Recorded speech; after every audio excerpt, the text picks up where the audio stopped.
When you're going to get some construction done, it's good to work with the smaller guys who can do the big jobs. Stay tuned for this one, everyone.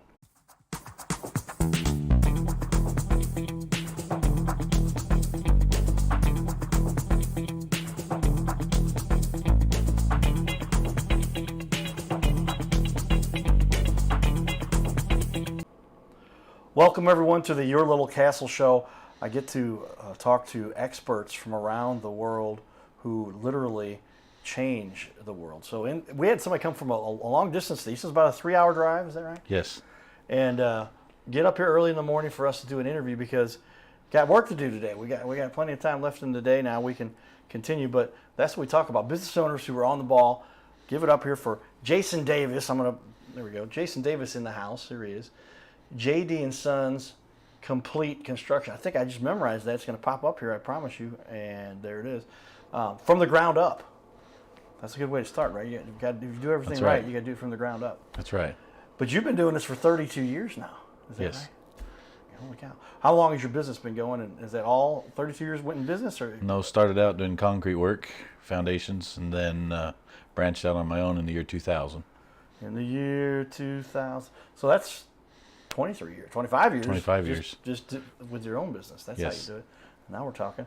All right, everybody, get a shout out for our sponsors, Carroll House Furniture, because you like nice things in your little castle. We bounced that idea off Brooke. I see him out in town periodically. So what do you think about you like nice things, which is his tagline?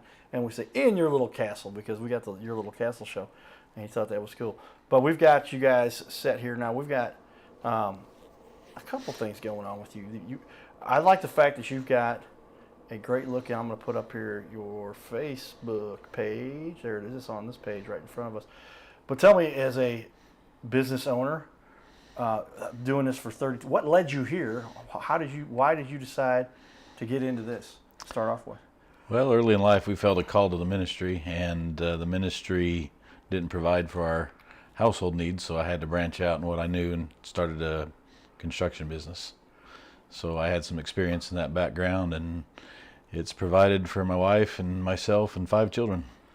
5 kids now. 5 kids. That's a big task they're taking on, getting on with 5 kids. Did the kids have some input along the way? How did they fit into this for you? Yep, those are my 3 boys. As you were building a company. They started when they were younger, so they have plenty of experience, and one has recently left, but the other 2 are still with me. And then my one daughter does bookwork and runs a little stuff store we have, and then my other daughter is cabinetry. Cabinetry and bookwork. So you guys kind of got it covered there across the board for what needs to be done to run a business. And but somebody had started this. Did you come like right out of this when you were in your 20s, I guess, early 20s? Yes. And 7 years working in the field, and then the rest you said, I'm going to do this myself. Me and my brother and my dad started off and used my dad's tools, and it just grew from there. Well, that's how you do it. Yep. Did Dad have an impact on this? I mean, were you as a kid, were you doing work like this too, or how did you grow the affinity to start this at such a young age? I guess in '93 I was asked by a concrete contractor. I was a teacher at the time, and he asked me if I wanted summer help, and so I started doing foundations and concrete work. And so that's what I knew, and what I knew I tried to grow up on that. Right, so that'll give you the inspiration, a little push there to get into it. What is it about your business that really fuels your passion? What is it that helps you wake up every day that you enjoy doing this? Well, being outside, I get invited into homes instead of just having to knock on the door, and then I get to be with my kids. My kids are there, flexibility in the schedule a little bit, and just the family operation. It's just, sometimes it's hard to be with your kids all the time, but I enjoy it. Enjoy what we do and see the progress in the end. Well, that makes sense too. If you can bring the family into it and work through with everybody to kind of keep the family together, that gives you a nice little support group too. Because running a business on your own, somebody who started their own business, I can tell you it's a battle, right? It's a battle. You're doing everything from, I call my dad, you're going to be the janitor and the president and the marketing guy and the coordinator. But do you consider yourself a general contractor, or what's your role? Yes, basically general contractor. Tell me, as a general contractor, what does that really mean then for you? running the whole project for everybody. Yeah, so if we have subs come in, sometimes I'll have to make the phone calls, organize them, set up the schedule, the various trades from the beginning to the end. Basically, we bear the responsibility to get the job done and complete. Yeah, and in your case, I guess you're actually ordering the materials. Do you have any help from inside the family that does that both back at the office mostly? My wife, she's on the phone a lot, yes. Okay. And is she here Bookwork, today? she's here today, yes. Okay. And so lots of support there that makes it work for you too. Ton of support, couldn't do it without her. So. Can I get a shout out from her over there? There she is. Hey, all right. What's your first name again? I'm sorry. Deanna. Deanna. So Deanna helps run the stuff behind the scenes, isn't it? Deanna, does he do a good job? Awesome job. But you're the one ordering the materials and getting everybody coordinated. All right. So we got her. She's all set over here, everybody. But we invite everybody to join. They can hear you a little bit there. So, well, what's it like working with your wife too and making this whole thing work? You got how many kids are working with you now?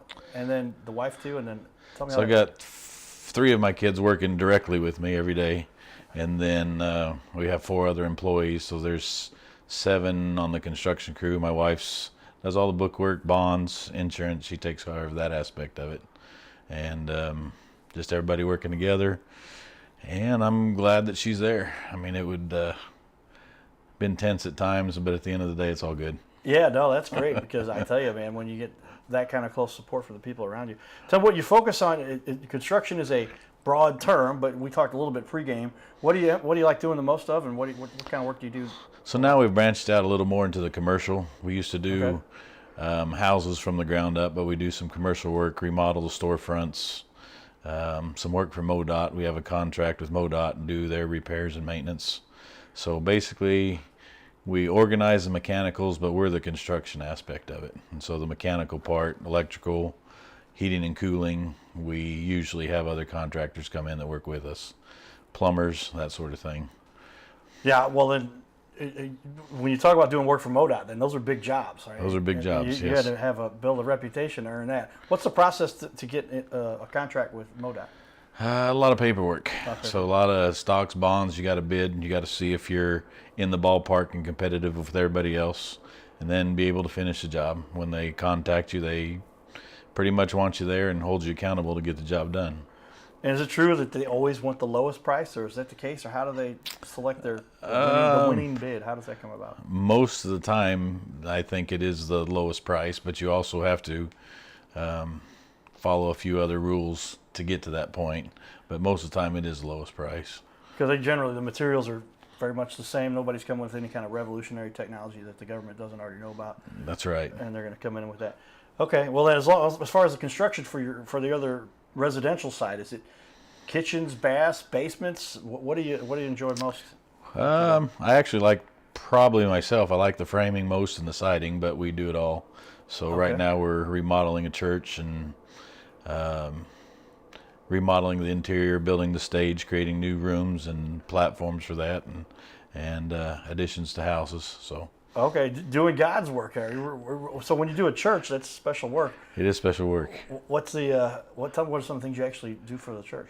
So we've done a lot, basically from the ground up. I think we've done 3 churches in the last 2 years, and remodeling the inside, turning the old new, everything to hanging the steeple. So we had our lifts and we hung a steeple on the last church, and we've also constructed a church and gymnasium from the ground up, I guess.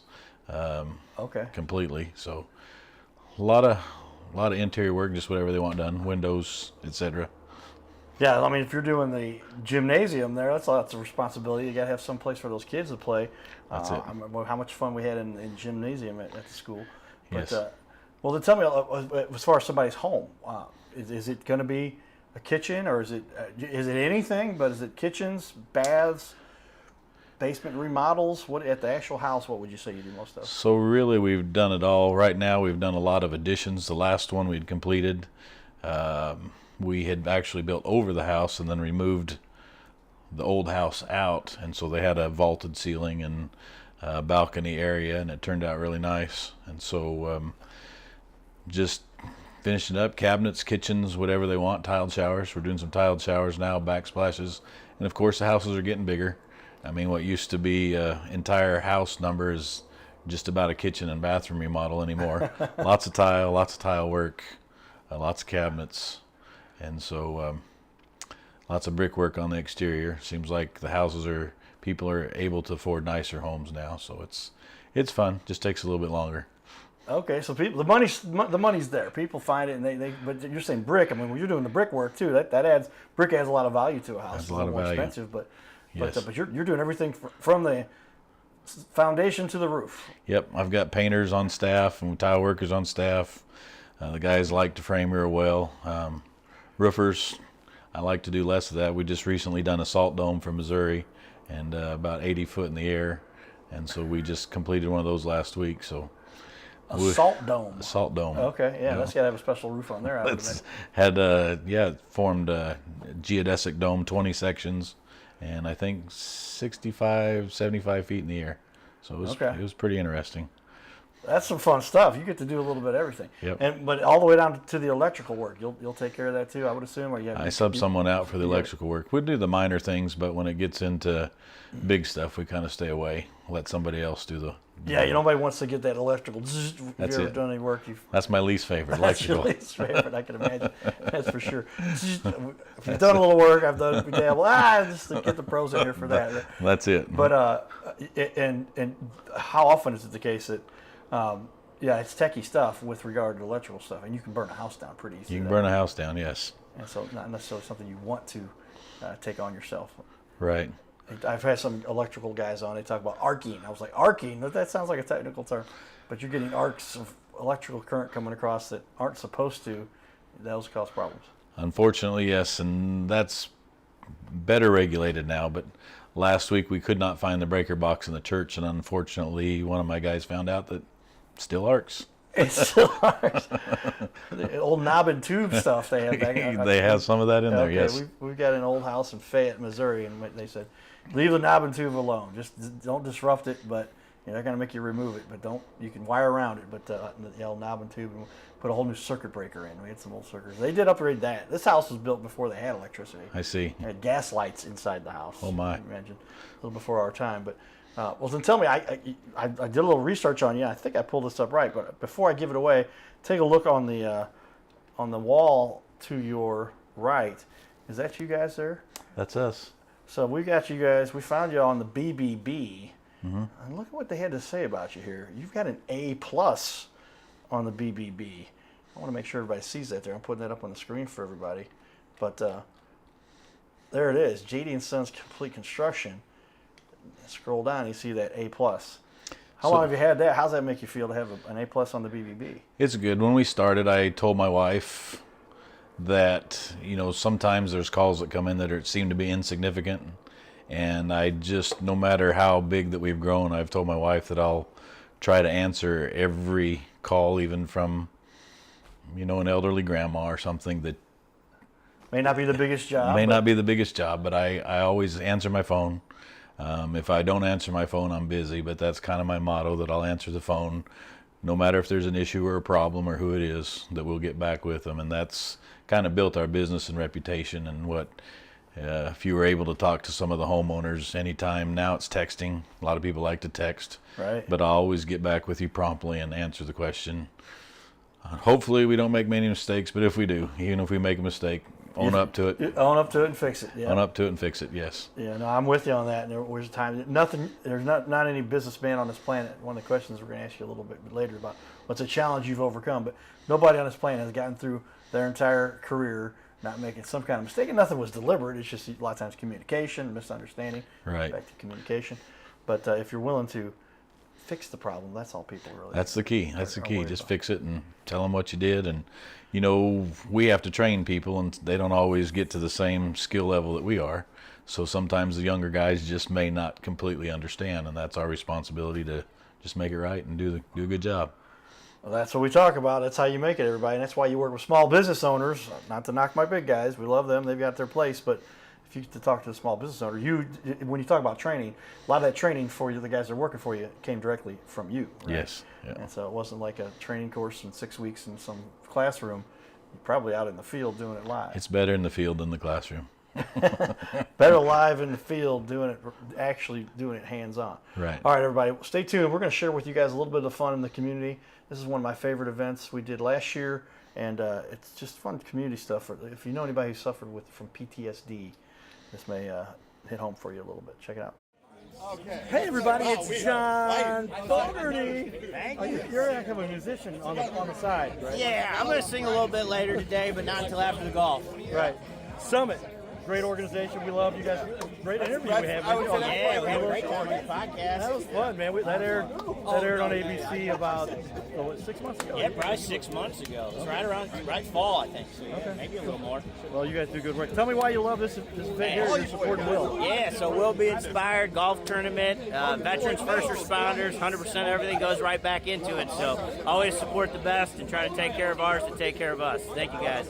That's awesome. There we go. All right, everybody. We'll be back for more. Giddy up. His name is Carter Rethwich, but in St. Louis, he's known as the Cardinal Cowboy. He's a well-known fixture in the stands at sporting events in the Gateway City. He's one of its greatest cheerleaders, a super fan like no other.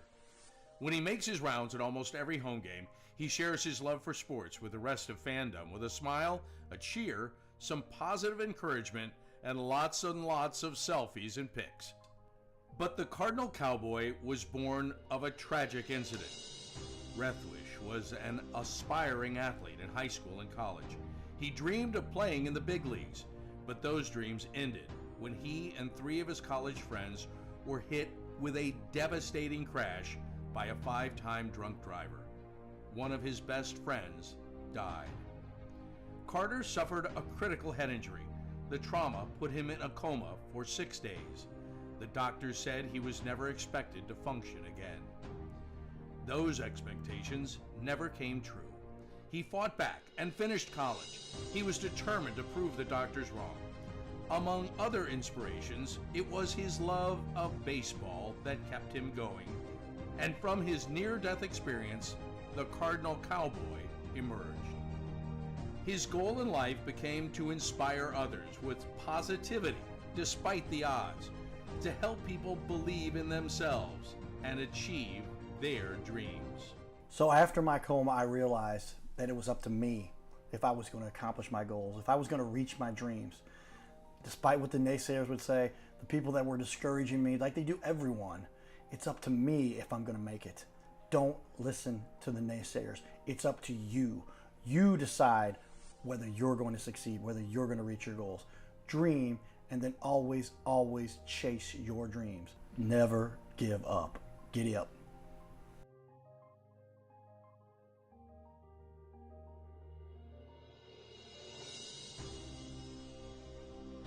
Hey everybody, Cardinal Cowboy here. I want to invite all of you to be part of my new team. No, you don't have to put on a baseball uniform and be a super fan. Now, it would be a good idea to cheer for the Cardinals, the greatest team in the history of the National League. But I'm talking about the Gold Cowboy team. You know, I love to help people follow their dreams and reach their goals in business and in life. So that's one of the reasons why I'm telling you about my friends at My Metal Pro. They help people like you and I acquire gold and silver with a membership that lets you safely buy, sell, and store gold and silver. They make it real easy to get started. My Metal Pro isn't like the big guys you see on network TV or the big coin shops that take a huge commission. So become part of my Gold Cowboy team. Scan the QR code or go to goldcowboy.com and check it out. Giddy up. Well, there it is. Lots of the fun that we get to do in the community. I just thought of another. I've got a little promo we might play. I'm the spokesperson for Renter Garage, and then we take pictures of our stuff in the community. And giddy up, Cardinal Cowboy, if you need a garage door. So we can play it as long as we didn't have another garage door guy on here, I guess, right? Right. You have garage door guys you hire, I guess. Yes, we have garage door guys. And the renter's out of Kansas City, too, by the way, so What? and St. Louis. But if you need any garage work, talk to my buddies at Renter. But tell me, I can only imagine by now, there's lots of people out there that literally like, I can do it myself. Or they can hire their brother-in-law. Or they can cut corners in some way. Give me a cost analysis. Why would somebody hire you to do this? Because you can save money, but why should somebody spend the money to get this done right? Well, the market's ever changing today with products and things. There's so many products out there, but we do it every day. And so we're in the lumber yards, we're researching the web, and we know what we're doing. We do it every day. And that's usually the problem is homeowners like to get involved, and you notice on most of the TV shows today, they eliminate the homeowner involvement because they feel like they know what they're doing, but it just makes the process longer. We know how to get the product, how to get it finished, how to get what they want, and get it there in a quick reason. Since we work with all these people all the time, that usually they try to meet our schedule and meet our needs. Homeowners, they do understand somewhat of the building process, but maybe just not every facet of it, and it slows it down quite a bit. So Yeah, you get the guys, and I'm guilty of this too. Say, no, we'll move that over there. And I think, couldn't you do it this way? And the professionals are going, man, you got to do it the right way. We're not here to cut corners. right. And cutting corners. So recently we had a house, and I'm not opposed to the home. It's their house, so we're trying to get what they want.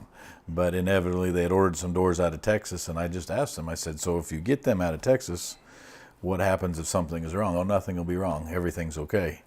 And so we got the doors, and guess what? There were some wrong. And it just delays the process, and everybody wants to be in their home as quick as possible. Famous last words, nothing will be wrong. Nothing will be wrong. Just follow the plans. Follow. Just do what we tell you. That's it. Oh, brother. Well, tell me that there's a lot of advantage and you provide somebody, small business, but you've got a good crew and you've been doing this for a long time. Why should somebody choose you? What really sets you apart from the others? I think we do have a good crew, good attitude. I mean, you look, attendance is a good thing, and we have a real good attendance with our employees. Availability, like I said, I'm not going to not answer my phone. My voicemail isn't full. If they call, they can still get my voicemail. They can contact me. I'll answer at night with any of the concerns, and just try to do a good job from top to bottom, try to get what they want. And that's what we, instead of giving something they don't want or satisfied with, we want the homeowners to be happy and something they enjoy and a good product. And sometimes we'll make suggestions just to make it nice for them, because I mean, that's where they're going to be for the rest of their life, or as people say, they're forever home down here. So. Right. Yeah. What was the one thing you said? It was something funny you said, but yeah, people just they're always looking for a way to save a few bucks, but you don't want to cut corners to where. And the point I guess I picked up from what you were saying is it's best to have this done with a smaller group, a team, because those big guys, like, you want to get a change made. Like, people want to get changes, they want to get modifications, right? Updates, whatever. But if they're going through the big corporate, hold on, let me call the boss to see if we got the materials already been sold. We can't, and they'll shut you down. But working with a smaller business owner, the office manager there will be helping make some changes. Right? She reminds me, don't forget to call. And when I get home, I'm tired. And she said, don't forget to call Mrs. So-and-so. And that helps, contact and just comforting them, because there's a lot of bad publicity for contractors out there. And I'm sure there are some bad ones, but there's also a lot of good ones.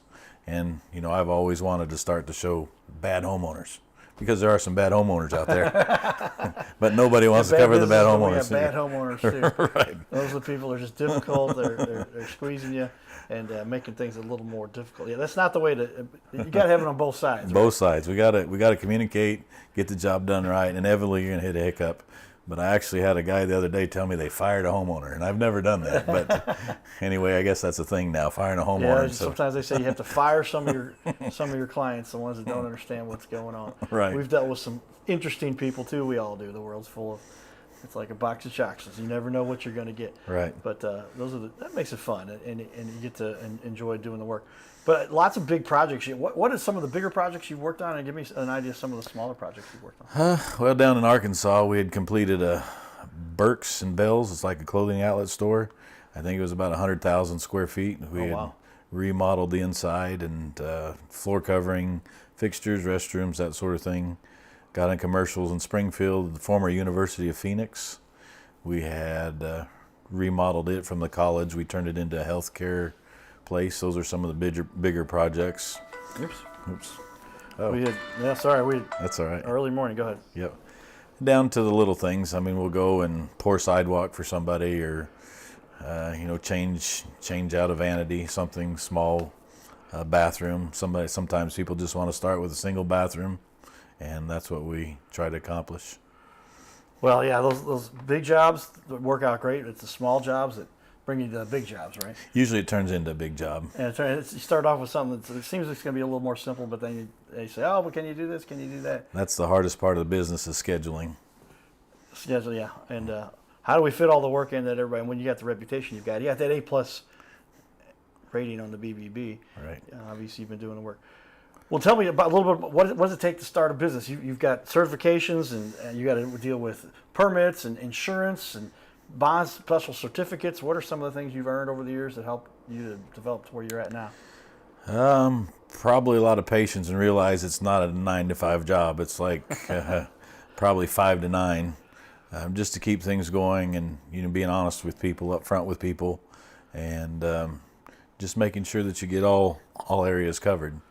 And then as you go along, you're going to hit projects that need specialized training or certification, and so in order to do that, you have to update your education, take the courses, buy the bond stocks, whatever it is to move on up the ladder. And then as you get to my level or years, I guess, that you can be a little bit more choosy because you have more opportunities, so you can kind of choose some of the jobs that you like. But don't forget about Grandma Jones. Right. They can't find anybody, and you need to go change a light bulb or something. Don't forget about her, because I think that's what adds the blessing to the business. Yeah, take care of the people, especially those elderly, because we hear the horror stories of people getting taken advantage of because they say, "Oh yeah, I'll change your light bulb," and by the way, do you need this? And next thing you know, their TV's missing or something. But Right. We want to have the right work we do and take care of the elderly. I think that call that came in, by the way, everybody, I think that was my mom. I'll call her back, but said it was an emergency call twice. But sorry for hanging up on you, Mom. But we always be ready for Mom. They always have Always to be ready there for Mom. Yep. and take care of everybody with regard to that. Tell me though, as you've done this for a long time, also, what's the one biggest mistake you would say that the average consumer makes when they're making a decision to get work like this done? Is it always taking the lowest bid, or what do you see that people make a mistake doing? Probably not limiting themselves to all the fancy ideas out there. Probably the biggest complaint that I would hear is it costs too much. Well, they start out at a basic level and know what they want, but as they begin to build, they'll add a deck or add a tiled shower, and you just can't do that for $100. So that's probably the biggest mistake. And so you try to inform the homeowners. They may make $1,000 change, and that's fine with them, but at the end, they've made 10 of them. So they were okay with 1,000, but when you present them with a $10,000 bill and change order, it's kind of shocking to the system. So just keeping control of costs, because at the end of the day, that's really where the conflict comes in, is the cost. And so I try to be upfront and remind them throughout the process that not just 1,000, you have 4 of those changes. So at the end, it's going to be $4,000, because we're not out there. I tell homeowners we're not out there to retire on one job, but we are out there to make a living.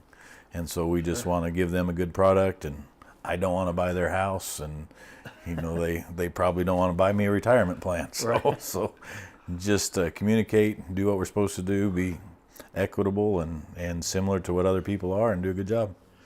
Well, that's what it comes down to. A lot of people, they want that better homes and gardens, but they got to have the budget for that. So start off Right. and do it in segments, if nothing else. Okay. So for instance, probably everybody asks me what a house costs, and they always tell me this: we'll not hold you to it. But guess what? They hold you to it. So, I have to be careful. Everybody wants an idea, but that may not be the finished product. All right, let's talk more about that in our second half, everybody. All right. We'll be back. Giddy up.